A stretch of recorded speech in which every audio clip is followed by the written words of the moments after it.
Bonjour, vous êtes à nouveau sur l'Apocalypse, la chaîne donc consacrée à cette notion de révélation sur un plan spirituel auquel nous-mêmes ne croyons pas vraiment, alors que nous sommes bien à la fin des temps, au vu des scandales qui ont éclaté et des dégâts qui ont été commis. Alors, depuis peu, je suis entrée dans le jugement général de Babylone la Grande, qui est un modèle de civilisation. À mes yeux, ce n'est plus seulement, comme dans l'Apocalypse, le livre de Saint Jean, une image, mais que c'est bel et bien, au vu des découvertes qui ont été faites en archéologie, on peut se rendre compte que c'est un modèle de civilisation, donc bien intégré dans la création. Alors, précisément, j'ai essayé d'expliquer que le Code Hammurabi avait un rôle fondamental, puisque c'est l'un des premiers grands textes de droit où sont mentionnées des pratiques et donc, comment dire, de façon implicite, entre deux lignes, des valeurs auxquelles nous nous référons pour fonder nos actes. Alors, le premier topo sur le jugement général avait porté sur le jardin. Qu'est-ce que ça veut dire le jardin? C'est un petit peu ridicule comme ça, comme notion. Mais non, voyez l'impact sur l'environnement porté par les causes environnementales. Regardez un peu le dégât, les niveaux de pollution, avec tous les transformations qui sont en train de s'opérer et dont on voit que c'est profondément négatif, en particulier l'avancée du désert. Mais dans ce volet-ci, je ne vais pas m'attarder et récupérer tout ce qui a déjà été dit dans le premier volet, que vous pouvez compléter d'ailleurs par d'autres recherches sur le net. En effet, puisque je parle de Babylone la Grande, quel est le modèle de civilisation mondiale dans notre rapport à la femme? On n'en parle pas, on n'aime pas spécialement les femmes, mais pourtant, comment dans les grandes lignes ont-elles été traitées dans notre monde? Alors, premier point, nous avons la prostitution. En effet, mesdames, c'est là la plus ancienne pratique au monde, mais c'est ce que nous sommes à l'origine, dès que nous sommes rentrés dans la civilisation. En effet, vous avez Paul Lacroix et Auguste Rabuteau qui ont composé des œuvres majeures et qui nous renseignent un petit peu sur nos mœurs amoureux. Alors, que voit-on? Par exemple, nous pouvons comprendre désormais que la prostitution a été objet de culte et de sacralisation dans l'Antiquité, avec une figure de la femme qui a été exaltée, couronnée même dans des fêtes où des jeunes filles faisaient des processions et des cultes et opéraient toutes sortes de rites. Vénus, c'est donc notre plus ancienne déesse. Je reprends le terme grec, alors que chez les Sémoro-Acadiens ou dans d'autres cultures au monde, comme les Perses et les Égyptiens, ils avaient d'autres noms, comme Mithila, Sarté, Mitra, Urania, Ishtar. Mais en fait, tous ces différents noms représentent la même figure, la déesse de l'amour. L'Inde étant l'une des plus grandes civilisations antiques, où son culte était très fort, notamment avec le livre du Kama Sutra. Donc on a des rites basés sur des chants, des danses, des orgies alimentaires, rituelles, sexuelles et des sacrifices de vierges, d'animaux, etc. Donc on pour rendre gloire à la grande déesse de l'amour. Or, ceci étant dit, il faut comprendre donc que les autres déesses, d'une certaine façon, eh bien, elles n'existent pas vraiment. Elles ne sont restées qu'à un niveau symbolique. Pourquoi? Parce que la Terre, la Lune, quand on dit que ce sont des déesses, je ne vois pas forcément de rites qui soient associés. Je ne vois pas forcément de temples qui soient associés à ces grandes figures. Comprenez la différence avec Vénus quand même. Vénus a eu des temples, a eu des rites, des orgies et des femmes disciples qui ont eu un mode de vie adapté à ce qu'elle représentait. Le plaisir charnel, la fête, les orgies, ça n'a pas été le cas pour les autres déesses, ni même pour Notre-Dame, je pense. Enfin, c'est discutable. Mais ce que je veux dire par là, c'est que c'est cette déesse qui est centrale. C'est nos origines. Qu'est-ce qu'on peut voir après concernant la prostitution? Il est vrai qu'elle n'a pas subi, elle n'a pas eu autant elle n'a pas été autant sacralisée dans les autres périodes, surtout à l'époque médiévale. Hein. Dès lors qu'on entre dans l'ère chrétiano-musulmane, on voit un regard devenu beaucoup plus sévère à l'encontre notamment de toutes ces jeunes femmes qui se livraient au plaisir charnel. Alors il y a une stigmatisation de la prostitution, notamment par Saint Paul, hein, dans ses prêches, et qui a été suivie par bien d'autres chrétiens. Sous le Moyen-Âge en particulier, c'est une grande série de sanctions. Hein. Il y a des contraintes, des lois d'enfermement, qui existent d'ailleurs même un petit peu dans l'Antiquité. Mais enfin, sous le Moyen-Âge, je veux dire, il y a un renforcement. Alors, contraintes de loi et d'enfermement. Par exemple, en Italie, dans plusieurs cités d'Italie, comme Rome, Florence, Bergame, bien, on interdisait de montrer des femmes sur les places publiques. En France, sous Louis XIV, il y a eu l'hôpital de la Salpêtrière, c'est-à-dire un lieu qui a été fondé pour enfermer les femmes coupables de prostitution. Et d'ailleurs, Louis XIV ne se gênait pas pour aller plus loin en parlant de femmes qui se livraient à la fornication, terme vague pour dire la sexualité. Et ce faisant, j'ai bien peur qu'il condamnait toutes les femmes. Mais enfin, d'une certaine façon, on a essayé, il y a eu des tentatives qui ont été faites pour enfermer ces femmes qui proposaient leur charme et le plaisir à des passants. Alors ensuite, on a aussi des lois qui ont été des tentatives d'élimination du fléau. Alors, Saint-Louis, par exemple, a tenté de chasser les ribaudes hors des villes. Alors, il a promulgué plusieurs ordonnances en 1254. Hors des villes, hors des champs, il a tenté de chasser les ribaudes. Ou encore, il a même essayé de tenter d'interdire aux sénéchaux et aux baillis, hein, à ses agents administratifs, autrement dit, l'accès à la prostitution. Avec l'ordonnance de 1256. Bon, il se trouve que, voyant que ça faisait peu d'effet, hein, que malgré tout, il continuait de fréquenter ces lieux, eh bien, il s'est ravisé et a jugé lui-même ces mesures impossibles à appliquer et à arrêter. Donc, nous avons les contraintes des lois d'enfermement, nous avons des tentatives d'élimination du fléau. Hein, Saint-Louis, pour moi, c'est carrément la tentative d'élimination du fléau, bien que ça ait été très court. Et puis après, vous avez la sanction par les coups. Alors, code Visigoth, pardon, on note 300 coups de fouet sur les femmes qui s'adonnaient à la prostitution. Ça rigolait pas, hein. 300 coups de fouet. Si vous étiez condamné, ou alors encore 100 coups de fouet délivrés aux parents qui tiraient profit de la débauche de leurs enfants. Parce que ça aussi, il y avait beaucoup de parents qui livraient et qui vendaient leurs filles parce qu'ils ne savaient pas en quoi faire et qu'eux-mêmes étaient très pauvres. Après, vous avez d'autres sanctions, comme la mutilation, qui pouvait consister à couper le nez ou les oreilles, le fouet, ou même l'exécution publique, comme le pilori, le bûcher. Hein. Certains historiens donc, ont fait un petit peu le décompte de certaines archives, comme les comptes de la ville de Paris au XVe siècle, hein, qui rapportent un petit peu de quelques cas de condamnation.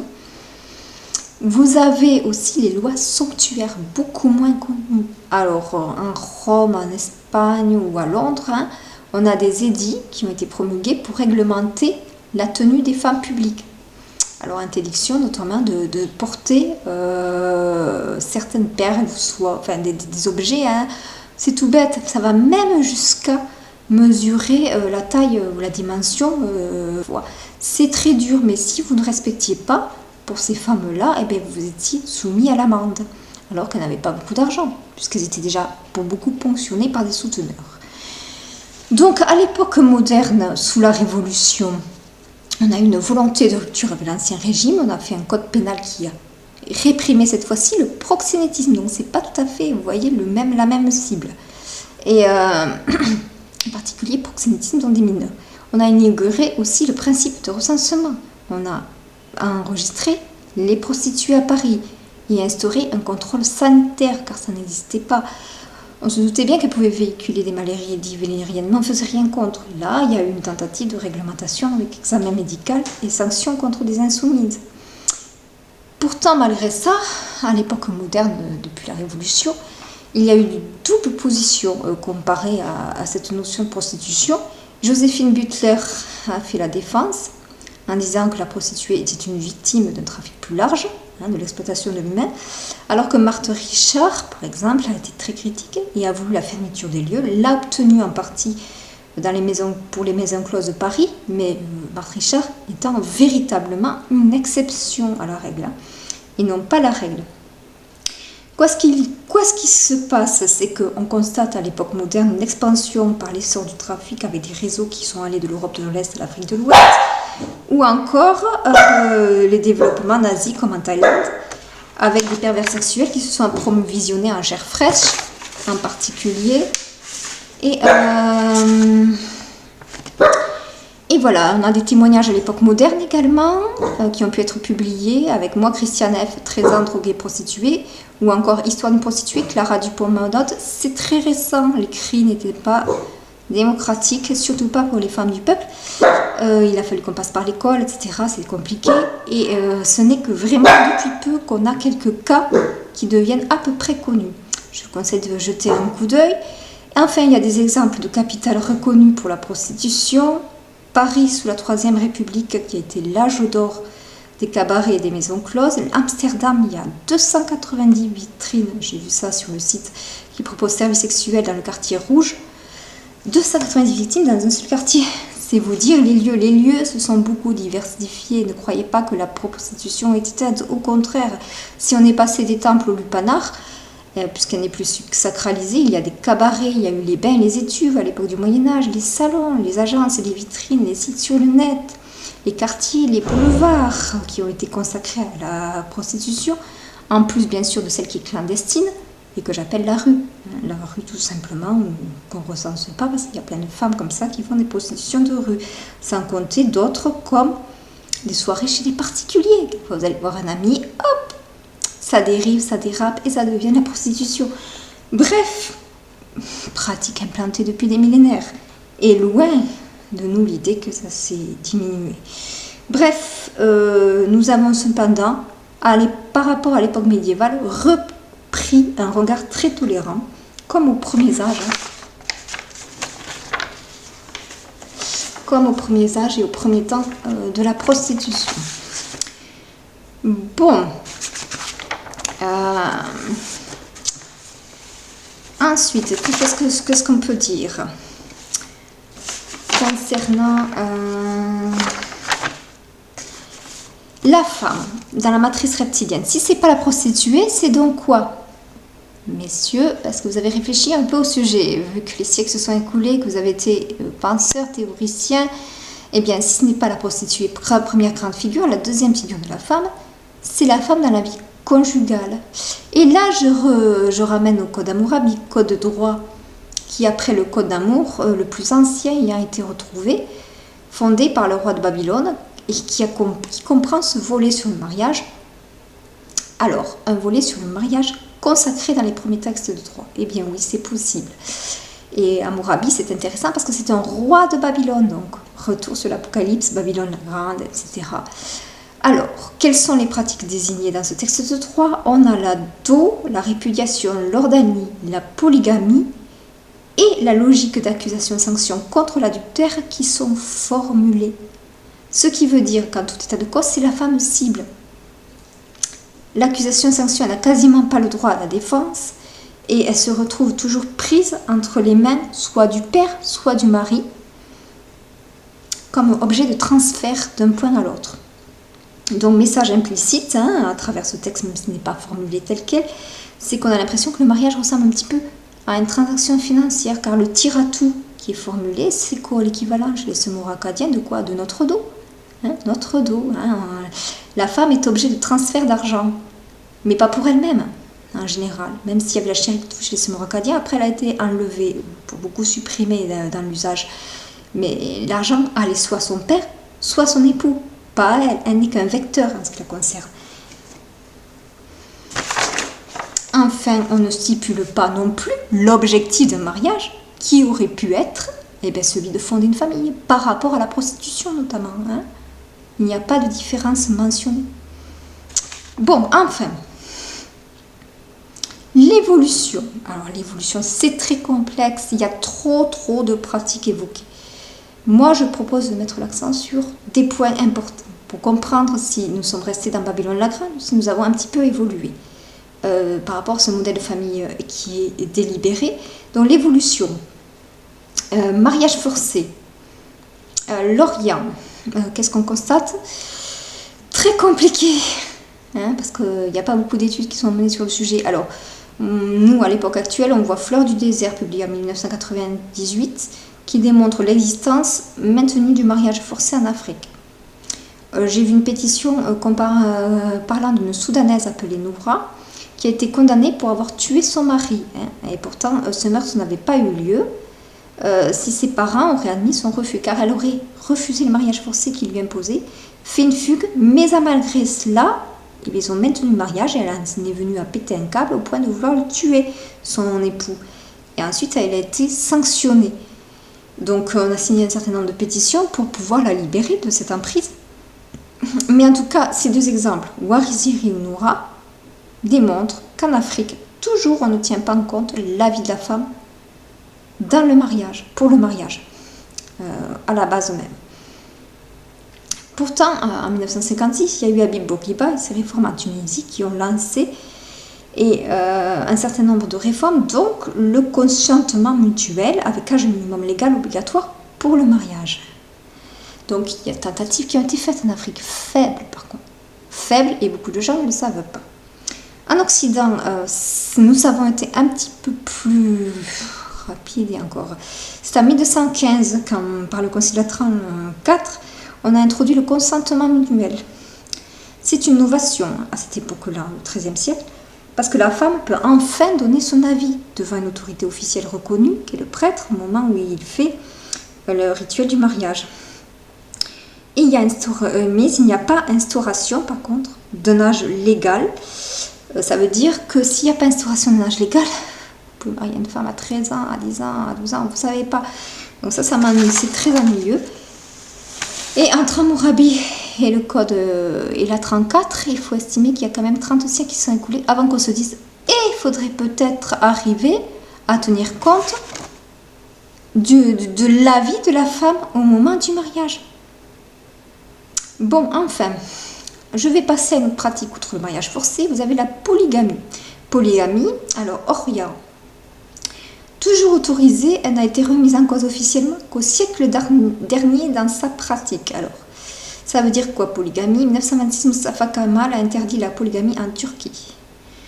Et en 1957, vous avez Habib Bourguiba, donc je recite encore, qui a lancé des réformes, dont celle-ci, y compris avec tentative de suppression de la polygamie. Et vous avez en Chine la loi du mariage. Alors, l'Occident, de son côté, la polygamie, il s'y était attaqué un petit peu plus avant. Parce que nous, on ne s'en rend pas compte, mais l'Occident était polygame dans sa norme officielle. Il faut attendre le 9e siècle. À partir du 9e siècle, l'Église, les évêques, rentrent dans le combat moral contre les rois et les grands de ce monde, qui font partie de la noblesse, pour exiger d'arrêter avec la polygamie, estimant qu'il y avait eu trop d'excès, notamment le cumul des concubines. Alors, cette réforme a été obtenue au prix d'un bras de fer qui s'est joué presque pendant 2 siècles. Et c'est au fur et à mesure de conciles et d'échanges dans la correspondance, jusqu'à enfin obtenir que la monogamie soit introduite dans le royaume, considérée comme la norme.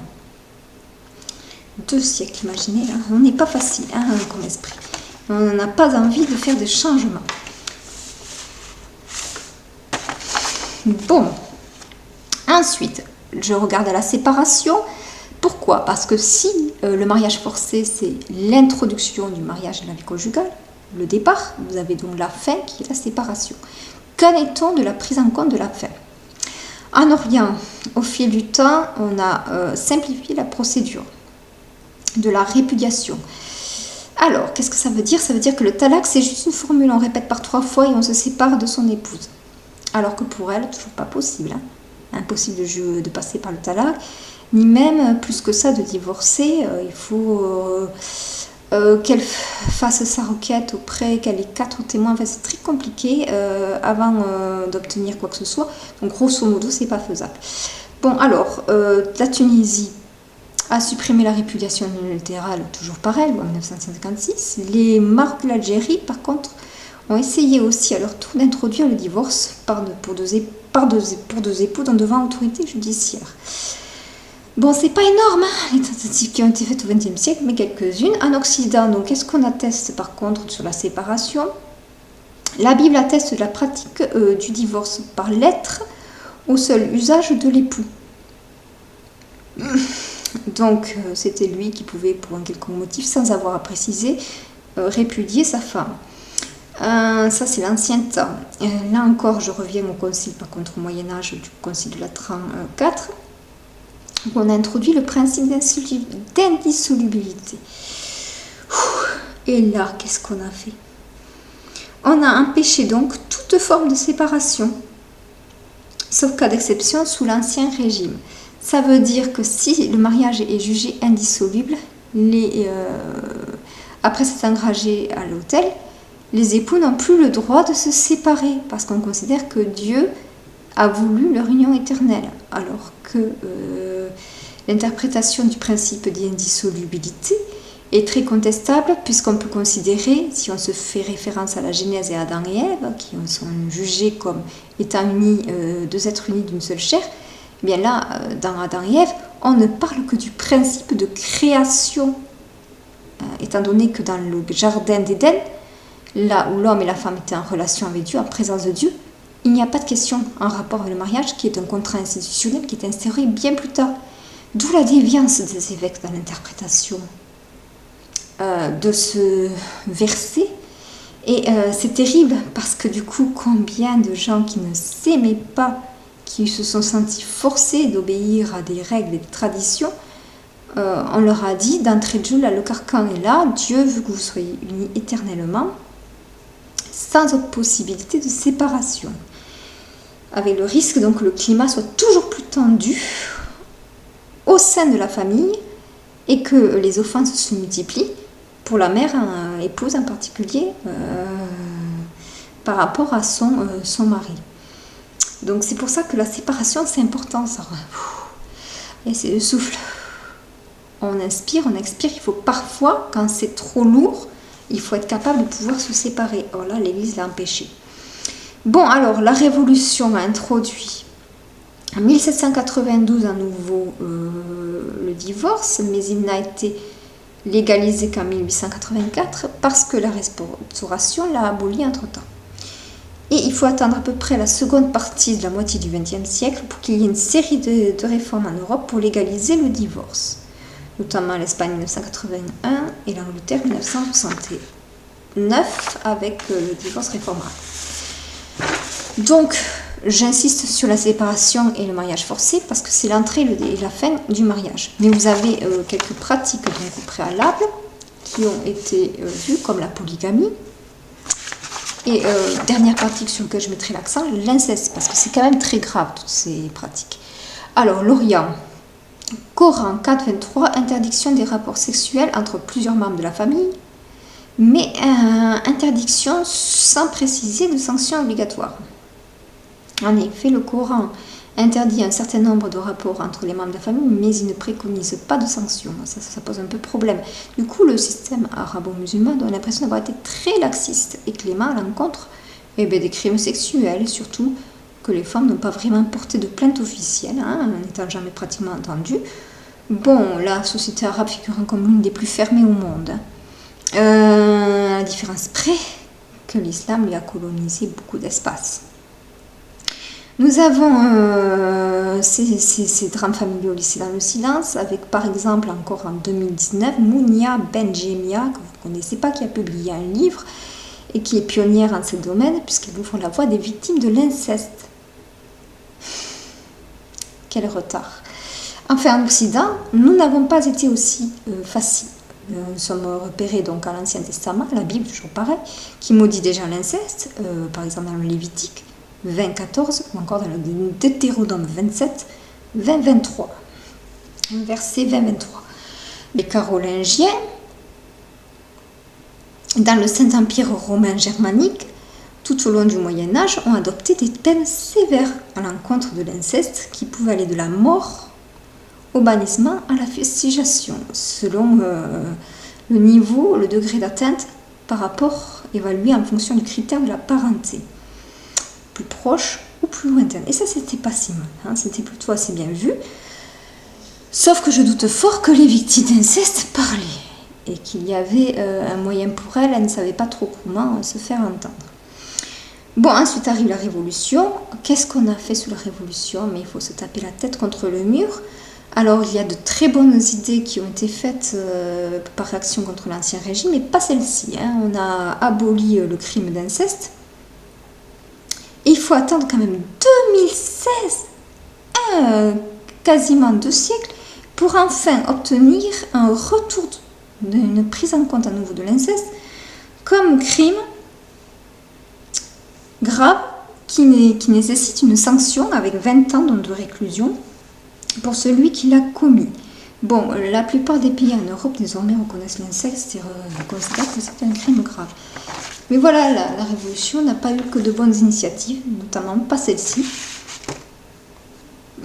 Bon, grosso modo, c'est compliqué, mais qu'est-ce qu'on voit sur le rapport de l'homme à la femme dans la vie conjugale? Alors, si le SIDA a fait plus de progrès, hein, pourquoi? Parce qu'il a introduit le consentement mutuel et la monogamie au Moyen-Âge, et qu'il a maintenu l'inceste comme faute grave avec possibilité de sanction. N'oublions pas que la Révolution le décriminalise. L'Orient, en comparaison, paraît très faible. Ils ont tout maintenu par rapport au Code d'Hammurabi et même renforcé des pratiques, notamment la répudiation, qui est devenue plus sévère à l'usage du seul homme avec le talaq. Et ils ont maintenu le système féodal. Grosso modo, sans le remettre en cause, il faut attendre le XXe siècle avec surtout Habib Bourguiba en tête qui a lancé le programme de réforme, avec le consentement mutuel pour le mariage, la suppression de la polygamie ou celle de la répudiation unilatérale. Mais bon, qu'est-ce qu'ils sont lents, mais lents et fermés. La Chine, elle, qui était toujours été enfermée aussi dans leur système féodal, c'est-à-dire un système féodal, c'est quoi? Un rapport avec le Code d'Hammurabi, le modèle de l'union conjugale promulgué chez les samouraïs acadiens a fait le tour du monde. Eh bien, la Chine, dans un grand bond en avant par sa loi, en 1950, est parvenue davantage à reprendre point par point les grandes pratiques et de les contrer les unes après les autres afin d'instaurer de nouveaux mœurs. Bon, de toute façon, dans l'ensemble, pas du tout content. L'évaluation est très dure. 4 millénaires de pratiques déviantes qui ont été légalisées par rapport à un code qui est bien babylonien, conformément à l'Apocalypse. Et je trouve qu'on n'a pas eu je ne sais pas comment expliquer pourquoi c'est si lent dans le changement. À mon avis, tout simplement parce que les hommes ne s'y intéressent pas. Ils veulent le pouvoir sur le mariage, ils l'instaurent, ils le légalisent. Ils discutent, ils font un droit. Une fois qu'ils le légalisent, ils n'en parlent pas, ils ne savent pas se mobiliser par rapport à contre ça. C'est ennuyeux parce que qu'est-ce que c'est que la vie maritale ou la vie conjugale? C'est quand même là où se fonde la première cellule de base de la société, la famille. Ne pas y accorder d'intérêt, quelque part, c'est se vouer à une certaine condamnation. Tant compter que la logique de sanction, accusation-sanction contre la femme seule n'a pas dérangé ces messieurs par souci de justice, qui implique l'inquiété. Bon, du coup, moi je dis le mariage rime avec cage-esclavage. Quand on fait une femme un objet qu'on transforme par un processus de transaction financière et que l'on nie c'est elle qui est le vecteur de l'argent pour le père ou pour le mari, mais pas pour elle-même, et que l'on nie son esprit, c'est-à-dire qu'on ne tient pas compte de son avis, ni en amont ni en aval du mariage, de la vie conjugale, c'est-à-dire au départ du mariage comme à l'entrée devant l'autel ou comme au moment de la séparation. Si on nie son esprit, ça veut dire que la femme n'a plus de dimension spirituelle dans la vie conjugale. Elle vit et elle n'est plus qu'un objet, donc d'où l'esclavage. Dans le rapport du système féodal. Bon, troisième niveau de la femme, donc, Hop, j'y arrive. Troisième niveau. C'est quoi? C'est la femme moniale. Alors, beaucoup plus tardive, hein, comme figure féminine. Ne vous attendez pas, messieurs, à ce qu'elle soit née d'entrée de jeu. J'ai regardé à peu près. Alors, il semblerait que il faut faire référence au premier monastère bouddhiste, hein, dans l'ordre masculin des bhikkhus, où la femme a été admise enfin en tant que moniale. Elle a pu entrer dans le sangha, c'est-à-dire cette vie communautaire propre au monastère. Et vous savez sans doute que le bouddhisme date du 6e siècle avant Jésus-Christ. Donc vraiment une figure qui s'est formée, vous voyez, plus tardivement. Chez les chrétiens, puisque les bouddhistes c'est l'hindouisme, donc c'est l'Asie, etc., qui s'est développé un petit peu au Népal, au Tibet, et qui d'ailleurs a eu beaucoup de difficultés à s'intégrer. Du côté de l'Orient, et puis après, donc vous avez l'Occident. L'Occident, pour le christianisme, 6e siècle après Jésus-Christ, nous avons la fondation de Saint Jean d'Arc, qui a marqué l'envol du monachisme féminin. C'est Césaire d'Arles qui a choisi de fonder un monastère de femmes. Une fondation qu'il associe à une règle spécialement conçue pour elle. Or, cette règle a instauré la stricte clôture perpétuelle et totale. Il faut dire qu'à cette époque, au 6e siècle après Jésus-Christ, époque des Vandales et des barbares qui procèdent à l'invasion de l'Europe, il est possible que Césaire ait été, comme un certain nombre de théologiens, quelque peu traumatisé par l'état de violence de la société, et que par rapport aux femmes, s'il a voulu faire quelque chose, c'est peut-être qu'il a conçu la clôture comme un mode de protection. Je ne sais pas, ce n'est pas spécifié. Ceci dit, c'était quand même une époque terrible en termes de violence. Enfin, Saint Benoît va introduire la liturgie des heures dans la vie des moines et donc des moniales, c'est général. Mais dans la liturgie des heures, on voit la pratique d'une prière assidue avec 7 à 8 offices par jour. Alors, vous connaissez les offices, je ne sais pas. Il y a les 3 grands qui sont Vigile, Matine, Laude, Vêpres. Et vous en avez 4 autres, prime, tierce, sexte, non complis. Dans le cadre d'un monastère et la vie des moniales, donc c'est avéré être très strict, hein, parce que si, selon le credo ora et labora, elles partagent le temps entre la prière et le travail manuel, comme les hommes d'ailleurs, elles sont soumises aussi, comme les hommes, à cette fameuse liturgie des heures, qui est quand même, il faut le dire, hein, lourde, lourde parce qu'il y a beaucoup d'offices. Alors si la clôture, c'est pas tant les lieux, hein, les monastères au Moyen-Âge, mais qu'est-ce que c'était beau, grand, spacieux, confortable, par rapport aux petites maisons de paysans. C'est pas les lieux. Vous avez des réfectoires, des dortoirs, vous pouvez circuler dans des couloirs, vous pouvez aller dans des jardins, circuler dans des préaux, aller dans des salles d'études. C'est beau et grand, hein, magnifique même pour l'époque. Hein. Donc la clôture, c'est pas ça. Réfléchissez bien, qu'est-ce que la clôture dans ce cas-là? Point d'interrogation? Eh bien moi je dis que c'est le temps. C'est-à-dire que dans votre temps, votre activité est soumise à de tels niveaux répétitifs et d'une fréquence. Tous les jours, il faut assister aux offices. Tous les jours, il faut répéter les mêmes chants, les mêmes prières. Tous les jours, il faut faire les mêmes paroles. Donc votre esprit est aligné et soumise à une dimension du temps qui est quand même réduite parce que vous n'avez pas la possibilité de développer ce souffle. Donc ce n'est pas les lieux. On a parlé de claustration par rapport aux lieux. Je récuse, je pense que c'est surtout sur le temps que les esprits ont été enfermés. Bon, conclusion générale sur le rapport de l'homme à la femme, donc dans Babylone la Grande, c'est-à-dire notre matrice reptilienne, eh bien le statut de la femme est comme celui de la société, hein, noblesse, clergé, tiers état, il est tripartite, comme la triade qui est au centre du culte, qui présente 3 figures divines. Décidément, le grand maître de ce monde aime beaucoup le 3. Alors, il a fait de la femme, il lui a assigné 3 fonctions, soit la prostituée, soit l'épouse, soit la moniale. Hein, c'est clair. Et la difficulté, c'est que ces 3 fonctions, ben, pour certaines femmes, ça peut paraître trop réducteur. Et oui, pas d'artiste. Enfin voilà, il faut se rendre compte. Les activités sont au nombre de 3.